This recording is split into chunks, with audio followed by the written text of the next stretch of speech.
Las palabras de Lolita Flores han vuelto a situarla en el centro de la actualidad después de recordar uno de los episodios más duros y dolorosos de toda su vida. La artista, conocida por hablar siempre con absoluta sinceridad y sin temor a las polémicas, no dudó en rememorar una etapa que marcó profundamente tanto su trayectoria profesional como su estabilidad personal. Aunque han pasado muchos años desde aquellos acontecimientos, sus declaraciones demuestran que el recuerdo continúa muy presente y que las consecuencias emocionales de aquel proceso siguen acompañándola. Todo surgió durante una entrevista concedida en el programa nocturno de La Sexta presentado por Aimar Bretos.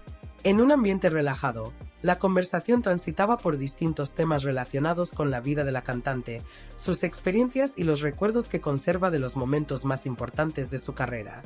En un determinado momento se abordó una cuestión aparentemente sencilla: la memoria. Lolita explicó que siempre ha considerado que posee una memoria bastante peculiar, capaz de retener con enorme claridad determinados episodios mientras otros parecen difuminarse con el paso de los años. Fue precisamente esa reflexión la que abrió la puerta a una de las confesiones más impactantes de la entrevista. Al hablar sobre los recuerdos que permanecen imborrables, la artista reconoció que existen situaciones que jamás podrá olvidar debido al sufrimiento que le provocaron.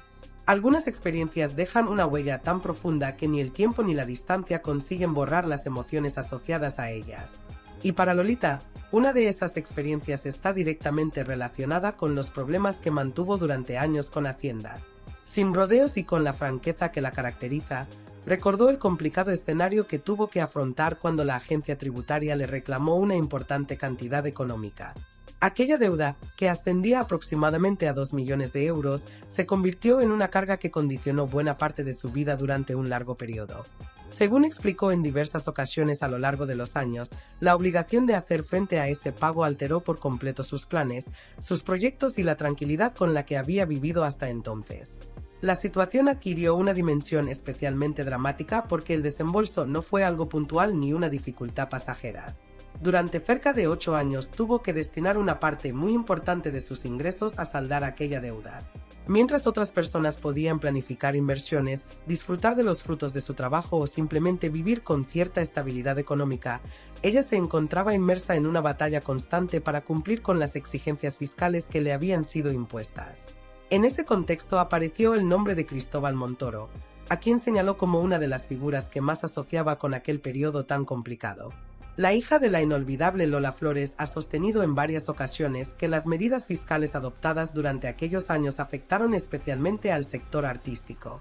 De hecho, llegó a describir aquella situación como una especie de persecución dirigida hacia numerosos profesionales de la cultura y el espectáculo que se vieron sometidos a una vigilancia extraordinariamente intensa. Durante la entrevista, cuando le preguntaron directamente si había personas que le hubieran causado un daño significativo a lo largo de su vida, su respuesta fue contundente. Afirmó que sí, que había individuos cuya actuación había tenido consecuencias muy negativas para ella, y citó expresamente a Montoro. Según relató, las circunstancias derivadas de aquellas decisiones provocaron que perdiera prácticamente todo lo que había conseguido reunir después de años de esfuerzo y trabajo.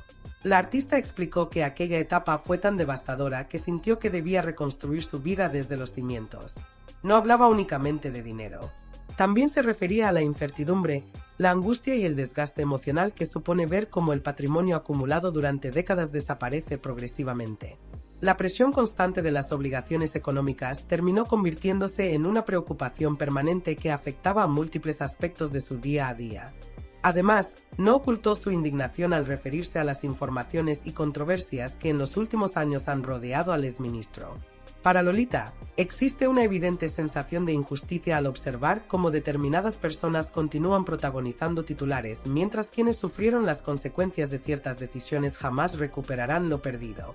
En ese sentido, dejó claro que, independientemente de lo que ocurra ahora, nadie podrá devolverle los años de sacrificios, preocupaciones y renuncias que tuvo que afrontar para superar aquella situación. Sin embargo, sus declaraciones no se limitaron únicamente a la crítica. También quiso introducir un matiz importante. A pesar del profundo malestar que conserva respecto a aquellos acontecimientos, aseguró que actualmente mantiene una relación completamente normalizada con Hacienda. Lejos de adoptar un discurso contrario al sistema fiscal, defendió la importancia de los impuestos como herramienta fundamental para sostener los servicios públicos y el funcionamiento del país. Según explicó, considera que contribuir económicamente es una obligación que corresponde a todos los ciudadanos. Desde su punto de vista, los impuestos son necesarios para garantizar el mantenimiento de infraestructuras, servicios sanitarios, educación y muchas otras prestaciones que forman parte del bienestar colectivo. No obstante, también reconoció que existe la percepción de que, en ocasiones, determinados contribuyentes terminan soportando cargas excesivas o pagando las consecuencias de situaciones que no siempre dependen exclusivamente de ellos. Precisamente esa mezcla de resignación, sentido de la responsabilidad y recuerdo del sufrimiento vivido fue lo que dio especial fuerza a sus palabras. No se trató únicamente de una queja relacionada con el dinero. Más bien fue el testimonio de alguien que todavía recuerda la sensación de perder el control sobre una parte importante de su vida y de verse obligada a afrontar un proceso largo, complejo y emocionalmente agotador. Las declaraciones de Lolita han provocado numerosas reacciones porque vuelven a poner sobre la mesa un debate que durante años ha generado controversia en España. Muchos artistas, deportistas y figuras públicas denunciaron en su momento sentirse especialmente vigilados por las autoridades fiscales, mientras que otros defendían la necesidad de garantizar que todas las personas, independientemente de su fama o nivel económico, cumplieran con las mismas obligaciones tributarias. Lo cierto es que, más allá de las posiciones ideológicas o de las interpretaciones políticas, el relato de la cantante refleja el enorme impacto que pueden tener determinados conflictos económicos en la vida de una persona. Cuando las cifras son tan elevadas y las consecuencias se prolongan durante años, el problema deja de ser únicamente financiero para convertirse también en una carga emocional difícil de gestionar. Por ello, aunque el tiempo ha transcurrido y muchas cosas han cambiado desde entonces, resulta evidente que Lolita continúa considerando aquel episodio como una de las pruebas más duras de toda su existencia. Sus palabras transmiten la sensación de alguien que logró salir adelante después de atravesar una etapa extremadamente complicada, pero que todavía conserva muy vivo el recuerdo de todo lo que tuvo que sacrificar para conseguirlo. Y precisamente por eso, cada vez que surge la oportunidad de hablar de aquel periodo, la artista vuelve a expresar con claridad lo que sintió, lo que perdió y el enorme esfuerzo que tuvo que realizar para reconstruir su vida cuando pensaba que prácticamente lo había perdido todo.